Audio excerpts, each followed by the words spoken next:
বাদে একটা ভিডিও দিলাম। গত বৃহস্পতিবার আমি, মা, বাবা গেছিলাম যাদবপুরের রাম ঠাকুরের আশ্রম পুচকুর অন্নপ্রাশনে। পুচকুটি হলো আমার ভাইপো। সবাই মিলে ওকে আশীর্বাদ করো কিন্তু। যাই হোক, সেদিন সবাই মিলে ওকে আগে প্রসাদ খাওয়ানো হলো। তারপরে সেদিন একটু হালকা বৃষ্টিও পড়ছিল। এবার আমরা বসলাম প্রসাদ খেতে।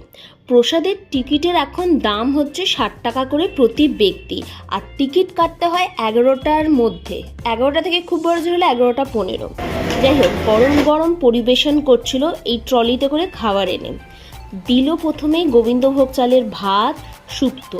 আশ্রমে শুক্তো খেতে কিন্তু আমার বেশ ভালো লাগে। তারপরে দিল আলু ভাজা, সোনা মুগ ডাল। সেদিন সোনা মুগ ডালটাও বেশ ভালো ছিল। তারপরে আলু পটলের তরকারি, সেটাও ভালো ছিল।